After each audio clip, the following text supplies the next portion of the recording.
네, 담임 목사님 동정입니다. 담임 목사님 현재 미국에 계시고요. 캘리포니아 애너하임이라는 도시에 있는 데오빌로 장로교회에서 돌아오는 주일에 설교하신다고 합니다. 이를 위해서 함께 설교 사역에 은혜 있기를, 또 담임 목사님 네 분 건강과 안전 지켜주시기를 함께 기도해 주시기 바랍니다. 말씀 증거하겠습니다. 오늘 함께 읽으신 시편 9편은 다윗과 이스라엘 백성이 하나님께 고통 가운데 구원을 호소하는 시입니다. 9편은 크게 두 부분으로 나눌 수 있는데, 첫 번째는 1절에서 12절입니다.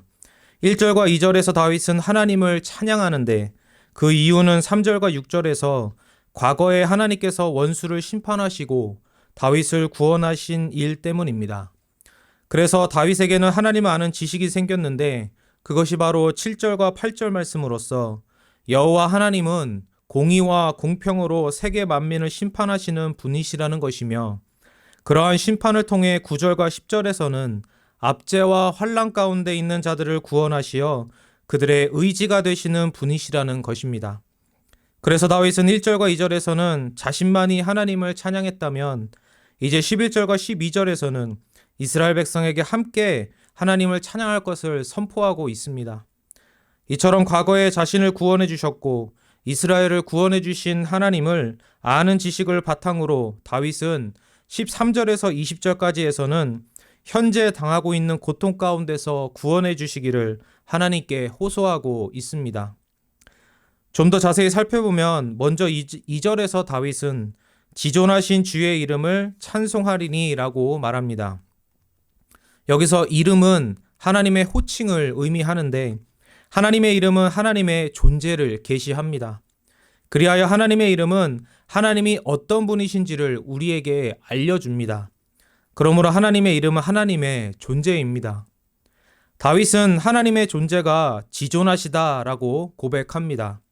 여기서 지존은 지극히 높으신 분, 가장 높으신 분을 의미하는데, 이는 이어지는 본문과 연결된다고 볼 수 있습니다.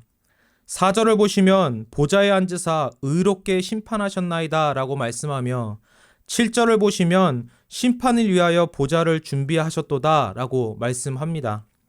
즉, 지극히 높으신 하나님은 보좌에 앉으신 하나님과 연결되고, 그 보좌는 하나님께서 왕으로서 만민을 심판하시는 보좌입니다. 이 보좌는 11절에서 시온과 연결된다고 볼 수 있는데, 그곳에는 성막이 있고 그 안에 지성소가 있으며 그 안에 언약궤가 있고, 하나님은 그 언약궤 위에 임재하십니다. 모세와 다윗과 솔로몬이 그러했던 것처럼 이스라엘 왕은 백성들의 송사를 심판하는 역할을 하였습니다. 즉, 재판을 하여 옳고 그름을 바르게 판결하는 역할을 한 것입니다. 그래서 열왕기상 3장 9절에서 솔로몬은 여호와 하나님께 이렇게 구합니다. 누가 주의 이 많은 백성을 재판할 수 있사오리이까? 듣는 마음을 종에게 주사 주의 백성을 재판하여 선악을 분별하게 하옵소서. 여기서 듣는 마음을 개역 한글 성경에서는 예전에는 지혜로운 마음으로 번역하였었습니다. 하나님은 솔로몬의 이러한 기도를 기뻐하셨고, 그리하여 그에게 지혜를 주셔서 주의 백성을 재판하여 선악을 분별하게 하셨습니다. 그래서 이 본문 다음에 그 유명한 한 아기가 어떤 여인의 아기인지를 솔로몬이 매우 지혜롭게 판결하는 내용이 이어서 나옵니다. 또한 여기서는 판결을 지혜롭게 잘하는 것뿐만 아니라 솔로몬 앞에 나온 두 여인은 창기였는데, 창기의 송사까지도 판결해주는 왕의 그러한 인자와 자애를 또한 볼 수 있습니다. 이는 하나님의 인자하심을 나타내며, 더 나아가서 이러한 죄인들의 친구가 되어주시고 그들에게 믿음을 주신 예수 그리스도를 가리킨다고 볼 수 있습니다. 이처럼 하나님은 무한한 지혜와 사랑으로 자신의 백성을 공의와 공평으로 재판하십니다. 그래서 오늘 본문 4절에서는 보좌에 앉으사 의롭게 심판하셨나이다 라고 말씀하며, 8절에서는 공의로 세계를 심판하시며 정직, 즉 공평으로 만민에게 판결을 내리시리로다 라고 말씀하고 있습니다. 그리고 9절에서는 이러한 하나님을 요새라고 말씀하며, 그러므로 10절에서는 그 요새이신 하나님께 의지한다 라고 말씀합니다.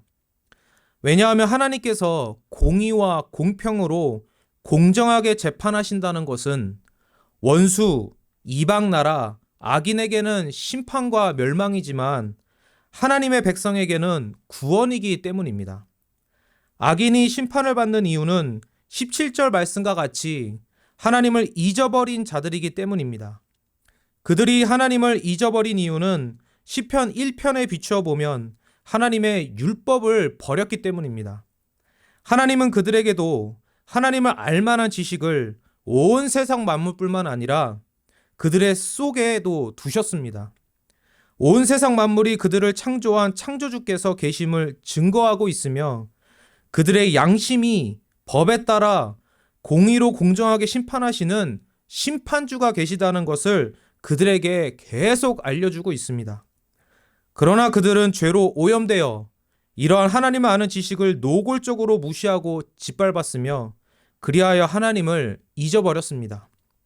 그리고 도리어 그 율법이 계시되고 있는 그 예루살렘, 하나님의 성막과 성전이 있는 그것을 오히려 공격하고 멸망시키려고 하고 있습니다.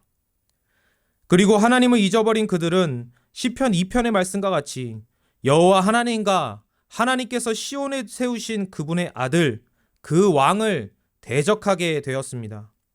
그 왕을 대적함은 그분의 나라와 그분의 백성을 대적하는 것과 같습니다. 그들은 하나님과 하나님이 세우신 왕이 통치하시는 이스라엘 나라, 이스라엘 백성을 향해 반기를 들고 공격하는 것입니다. 그래서 다윗과 하나님의 백성은 악한 원수와 이방 백성으로 인해 고통을 당하였는데, 구체적으로 9절에서는 압제를 당한다라고 말씀하며 환난을 당한다라고 말씀하고 있습니다. 여기서 압제를 당한다라는 것은 어떤 괴롭힘을 당한다라는 것을 의미하고, 그리하여 환난이라는 것은 그런 괴롭힘으로 인해 고통 가운데 있다라는 것을 의미합니다. 12절에서는 피 흘림이라고 말씀하며 12절에서는 가난이라고도 표현합니다. 여기서 피 흘림은 폭력에 의해 무고한 피를 흘린다는 것, 목숨을 잃는 것이라는 것을 의미한다고 볼 수 있고, 가난이라는 것은 억압을 받는 것, 즉 단순히 재산이 없는 가난이 아니라 폭력으로 인해 가진 것을 빼앗겨 고통당하는 억압된 상태를 의미한다고 볼 수 있습니다. 이를 18절에서는 궁핍이라고 표현하기도 합니다. 이러한 고통 가운데 있을 때 하나님은 자신을 의지하고 자신을 찾는 자신의 백성을 버리지 않으셨습니다. 그래서 하나님과 하나님 백성의 원수를 3절 말씀과 같이 하나님 앞에서 넘어져 망하게 하셨습니다. 하나님은 4절 말씀과 같이 다윗의 의와 송사를 변호해 주셨고 그의 원수 또한 그의 이방 나라들을 책망해 주셨습니다. 그래서 그들의 이름, 즉 그들의 존재를 이 땅에서 지우셨고 6절 말씀과 같이 그들의 성읍을 무너뜨리셨습니다. 그리하여 하나님께서 무너뜨린 성읍들을 다시는 기억할 수 없게 하셨습니다. 하나님은 다윗이 태어나기 전에 바벨탑이 사라지게 하셨고 죄와 악으로 가득 찬 소돔과 고모라를 멸하셨으며 여호수아 때는 여리고 성읍을 완전히 무너뜨리셨고 그 이후 다윗 시대 때는 수많은 적들과의 전쟁에서 이기게 하셨고 성들을 점령하게 하셨고 또한 무너뜨리셨습니다. 그리고 이스라엘 멸망 이후에 그 찬란했지만 죄악이 가득했던 바벨론이라는 그 대도시 또한 흔적도 없이 사라졌고 그리고 이후에 로마 제국의 수도였던 로마 역시도 그러했습니다. 이러한 과거의 구원의 경험을 바탕으로 그리고 그러한 구원을 통해 갖게 된 하나님을 아는 지식을 믿는 믿음으로 다윗은 사망의 문에 있는 자신, 원수의 미움을 받아 고통 가운데 있는 자신을 구원해달라고 13절부터 호소하고 있습니다. 자신을 구원해 주시며 14절에서는 시온의 문에서 하나님의 구원을 찬양하겠다고 고백하고 있습니다. 왜냐하면 하나님은 자신이 구원하신 백성이 그 구원을 기뻐하여 하나님께 나와 찬송하는 것을 기뻐하시기 때문입니다. 이것이 하나님의 영광이 되시기 때문입니다. 15절부터 17절까지 다윗은 구체적으로 이방 나라, 악인, 그의 원수가 어떻게 심판을 받게 되는지를 말하는데, 이는 시편 7편 15절과 16절 말씀처럼 자신의 죄로 인해 자신이 멸망당하게 되는 것입니다. 치밀하게 계획하여 웅덩이를 파고 그물을 치지만 모르드게를 장대에 매달아 죽이려 했던 하만이 오히려 그 장대에 자기 자신이 매달린 것처럼 그 웅덩이에 빠지는 자는 악인 그 자신이며 그물에 걸리는 자는 또한 그 악인 자신인 것입니다. 이처럼 악인은 16절 말씀과 같이 자기가 손으로 행한 일에 스스로 얽히게 됩니다. 하나님은 이처럼 죄악을 이용하셔서 그 싹신 사망이 악인에게 이르게 하시며 그 심판으로 인해 하나님을 믿고 의지하는 백성은 구원해 주십니다. 그래서 하나님의 백성과 자녀는 18절 말씀과 같이 하나님께서 절대 잊지 않으시고 구원하시며 그래서 그들은 영원히 실망하지 않습니다. 마지막으로 다윗은 이방 나라들이 자신이 인생임을 알도록 유한하고 죄악되어 하나님 앞에서 멸망의 대상이며 멸망당할 수밖에 없는, 하나님의 손짓 하나면 완전히 진멸될 수밖에 없는 지극히 연약한 피조물이며 죄인들임을 알게 해달라고, 그들이 겸손하게 해달라고 간구하고 있습니다. 실제로 하나님은 이스라엘이 가나안 땅으로 들어갔을 때 라합의 증언처럼 가나안 민족에게 두려움을 주셔서 그들의 간담이 높게 하셨고, 히스기야 시대 때 하나님을 무시하며 예루살렘을 침공했던 사네립과 랍사게의 군대 18만 5천 명을 그분의 사자로 단숨에 멸망시키셨습니다. 그래서 다윗은 1절에서 주의 모든 기이한 일들을 전하리다 라고 고백합니다. 기이한 일, 즉 너무 높고 경이로운 하나님의 구원의 은혜를 전한다고 고백하면서 이후에 하나님께서 지금의 환난에서 다시 구원해 주시면 또 하나님을 찬양할 것이라고 고백하고 있는 것입니다. 오늘 함께 살펴본 이러한 9편에는 하나님의 심판 또는 재판에 대한 말씀이 계속 반복되고 있습니다. 사실 이것은 시편 1편과 2편에서부터 강조되어 오던 것입니다. 지금까지 살펴본 시편들은 하나님의 심판, 하나님의 율법, 하나님의 의, 하나님의 구원 등을 계속 반복하여 전하고 있습니다. 우리는 여기서 우리의 신앙에 있어서, 그리고 하나님과 우리의 관계에 있어서 이러한 의의 문제가 얼마나 중요한지를 알 수 있습니다. 하나님은 결코 죄를 간과하지 않으십니다.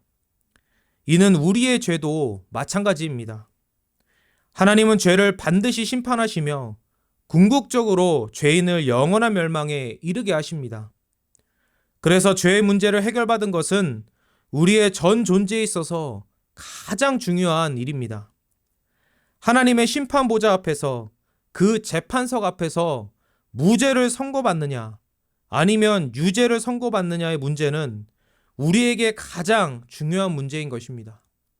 그 판결이 영원한 상급과 영원한 형벌을 판가름하기 때문입니다. 그래서 우리의 신앙에 있어서 이 의라는 문제는 매우 중요합니다. 의라는 것은 하나님의 법을 기준으로 옳은가 그른가, 그 법대로 행했는가 그렇지 않았는가의 문제입니다. 즉 하나님의 법에 순종하고 마음과 생각과 말과 행동이 그 법에 부합하면 의이지만 그렇지 않으면 죄인 것입니다. 그러므로 이 의에서 어긋나면, 즉 하나님 앞에서 법의 기준에 따라 바르지 않으면 그에 따르는 형벌이 주어집니다. 왜냐하면 바르지 않다는 것은 어떠한 중립의 상태에 있다는 것이 아니라 바로 적극적으로 하나님께 죄악을 범하는 상태이기 때문입니다. 마음과 생각으로, 말과 행동으로 쉬지 않고 영혼과 육신이 항상 하나님께 죄를 지으며 하나님을 대적하며 그리하여 자신의 죄를 계속 쌓아가고 있는 것이기 때문입니다. 이렇게 된 이유는 바로 첫사람 아담의 타락으로 모든 사람이 잉태 때부터 죄와 사망을 안고 태어나고 있기 때문입니다. 죄인으로 태어나 죄를 지을 수밖에 없지만 또한 그 죄를 자원해서 스스로 즐기면서 짓기 때문에 죄인은 자신의 죄에 대해 핑계할 수 없으며 그 책임을 반드시 지어야 합니다. 죄에 대해 책임을 진다는 것은 하나님께 그 죄에 합당한 형벌을 받는다는 것을 의미하는데, 우리는 이미 영혼의 죽음의 형벌과 장차 육신의 죽음이라는 형벌뿐만 아니라 또한 장차 영원한 형벌에 처할 수밖에 없는 자들입니다. 우리 죄가 우리 죄에 이처럼 무서운 형벌이 따르는 것은 지극히 위대하신 하나님, 오늘 본문 2절 말씀처럼 지고하신 하나님께 지은 죄이기 때문입니다. 우리의 죄는 그 상대를 잘못 고른 죄입니다. 왜냐하면 너무나 위대하고 완전히 선하신 분, 가장 높고 유일하신 창조주 하나님, 그 너무나 위대하신 분께, 그 너무나 높으신 분께 지은 죄이기 때문에 너무나 큰 죄인 것입니다. 그런데 이러한 우리에게 구원의 길이 주어짐은 바로 우리의 죄를 대신 지시고 우리를 대신해 우리의 형벌을 대신 받으신 예수 그리스도께서 계시기 때문입니다. 예수님께서는 우리가 요청하지 않았음에도 불구하고 친히 우리의 죄를 대신 지시고 십자가에 달리셨습니다. 우리의 죄에 대한 하나님의 그 무한한 진노의 형벌을 그 십자가 위에서 대신 받으셔서 이제 우리가 받아야 할 모든 형벌을 다 없이 하셨습니다. 하나님 아버지는 우리 죄인들에게 쏟으셔야 할 그 무한한 진노의 형벌, 그 무서운 죄에 대한 하나님의 신적인 진노와 분노를 우리가 아니라 십자가에 달리신 예수님께 다 쏟으셨습니다. 왜냐하면 영원 가운데 우리를 창조하시기 전부터 우리를 무한히 사랑하셔서 우리를 구원하여 자신의 사랑받는 자녀로 우리를 삼으시기 위해, 그래서 그 일을 위해 우리와 화목하시고자 그 화목의 손으로 우리를 붙드시고자 그렇게 하신 것입니다.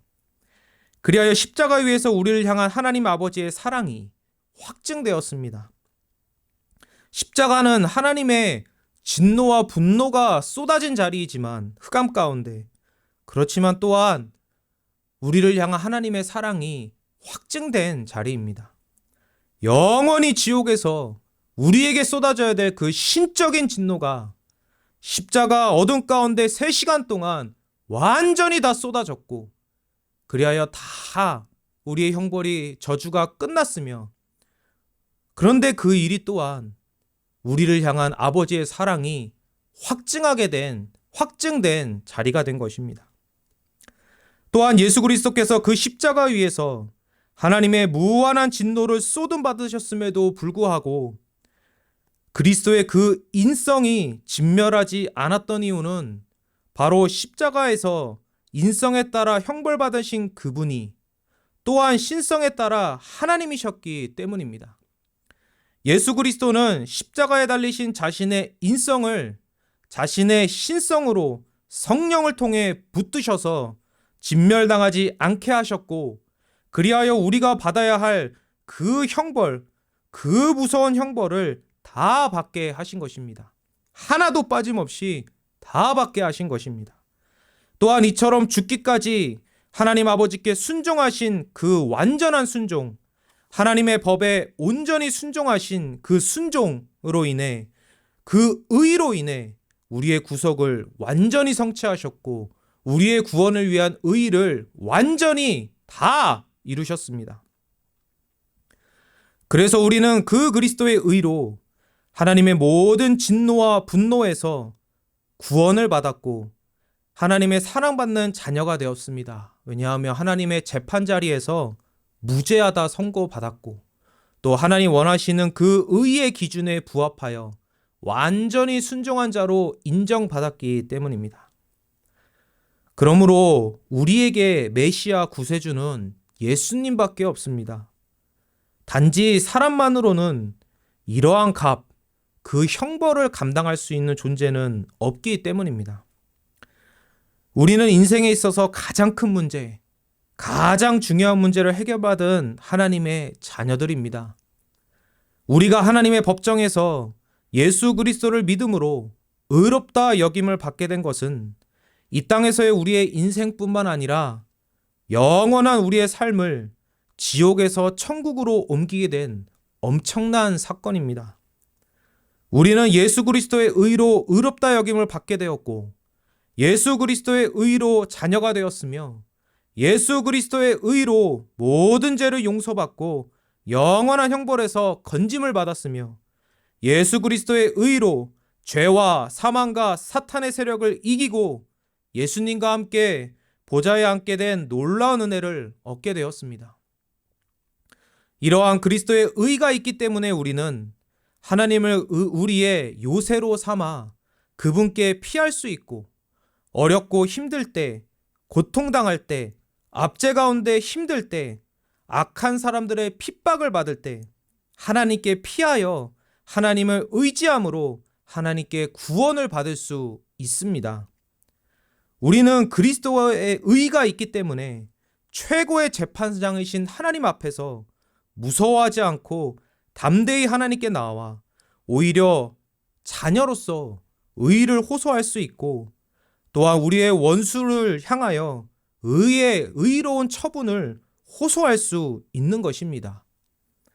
사실 우리는 죄인이라 하나님 앞에서 설 수도 없고 하나님 앞에서 의라는 것 자체를 논할 자격도 없지만, 우리에게 믿음으로 주어진 그리스도의 의가 있기 때문에 그 의 안에서 이제 우리는 영원히 보호받는 자녀가 되었기 때문에, 그 의 안에서 우리는 우리의 존재뿐만 아니라 우리의 행위까지도 영원히 의롭다 여겨진 이미 받은 그러한 하나님의 자녀가 됐기 때문에, 그러한 신분 가운데 우리가 그렇게 하나님 재판자리 앞에서 의를 호소할 수 있는 것입니다.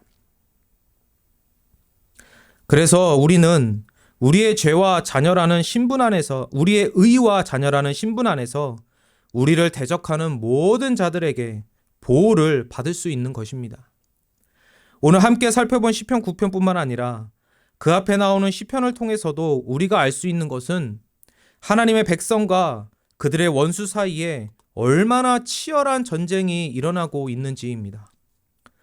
과거 다윗과 이스라엘 백성에게 일어났던 이러한 전쟁은 사실 영적인 전쟁입니다. 결국 이러한 전쟁은 오늘 시편 말씀처럼 하나님을 잊어버리고 우상을 숭배하며 자기 소견대로 죄와 악을 물 마시듯 지으며 살아가는 악인들과 여호와 하나님의 율법을 사랑하여 주야로 묵상하며 그분의 법에 따라 하나님을 사랑하고 다른 사람을 사랑하고자 하는 하나님의 백성, 하나님의 자녀 사이에 있는 영적인 전쟁인 것입니다. 이러한 영적인 전쟁은 지금 우리에게도 끊임없이 일어나고 있습니다. 베드로 사도는 베드로전서 5장 8절에서 근신하라 깨어라 너희 대적 마귀가 우는 사자같이 두루다니며 삼킬 자를 찾나니 라고 말씀합니다. 마귀는 우리를 삼키려 하지만 우리가 절대 삼키어지지 않는 것은, 우리가 결코 삼키어질 수 없는 것은 우리에게는 우리의 요새이신 하나님이 계시기 때문입니다. 우리에게는 우리의 요새이신 그리스도의 의가 있기 때문입니다. 하나님은 자신의 의로 우리를 구원하셨고 자신의 의로 우리를 지금도 지켜주고 계십니다.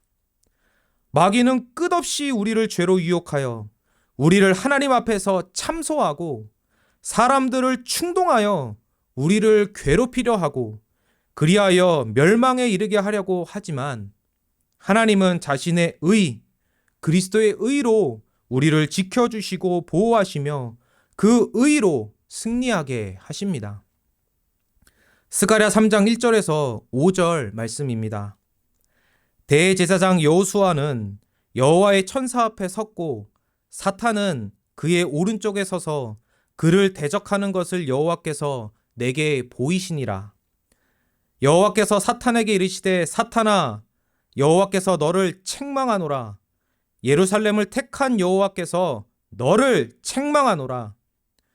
이는 불에서 꺼낸 그슬린 나무가 아니냐 하실 때에 여호수아가 더러운 옷을 입고 천사 앞에 서 있는지라. 여호와께서 자기 앞에 선 자들에게 명령하사 그 더러운 옷을 벗기라 하시고 또 여호수아에게 이르시되 내가 내 죄악을 제거하여 버렸으니 내게 아름다운 옷을 입히리라 하시기로 내가 말하되 정결한 관을 그의 머리에 씌우소서 하매 곧 정결한 관을 그 머리에 씌우며 옷을 입히고 여호와의 천사는 곁에 섰더라. 아멘. 하나님은 이처럼 하나님의 심판대 앞에서 그분의 재판 자리에서 우리의 더러운 옷을 벗기시고 우리에게 아름다운 옷과 정결한 관을 씌워 주셨습니다. 하나님은 우리를 그리스도의 의라는 아름다운 옷으로 옷 입히셨고 하나님의 자녀라는 권세를 우리에게 주신 것입니다. 그리고 그 의와 권세 아래에 있는 우리를 위해 사탄의 대적을 책망하시고 우리를 그 의로 변호해 주십니다. 그러므로 우리에게 얼마나 크고 견고한 요새와 피난처가 있는지를 보시기 바랍니다. 그리고 믿고 누리시기 바랍니다. 비록 우리에게 허물이 있고 연약함이 있지만 많이 있지만 하나님은 우리를 영원히 의롭다 여겨주셨기 때문에 우리의 존재뿐만 아니라 우리의 행위까지도 모두 의롭다 여겨주셨기 때문에 하나님은 우리의 죄를 용서해 주시고 우리의 간구와 우리의 호소와 우리의 신음을 반드시 들으시고 응답해 주십니다. 그리하여 우리에게 모든 원수를 이기고 기쁨과 감사를 선물로 주십니다.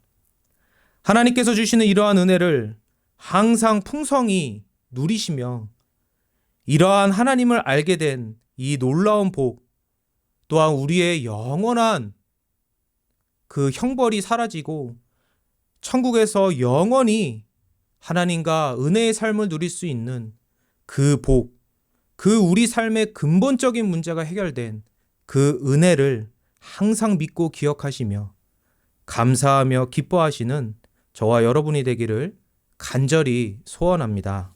아멘. 기도하시겠습니다. 거룩하고 자비로우신 하나님 아버지 감사합니다. 우리의 중보자 메시아 예수 그리스도께서 하나님의 재판자리 그 심판대 앞에서 우리를 대신해 죄를 다 가져가시고 십자가에서 우리를 향한 하나님의 그 무한한 진노를 다 받으셔서 그 형벌을 다 당하셔서 그리하여 우리를 대신해 죽으심으로써 우리의 죄값을 다 지불하셔서 그 의로 우리의 존재뿐만 아니라 행위까지 영원히 의롭다 여김받게 하셔서 자녀로서 하나님 앞에 나아가 의를 호소하며 우리의 원수의 압제와 그 고난을 하나님께 탄원하며 하나님 앞에 마음을 쏟을 수 있도록 인도해 주시니 감사합니다.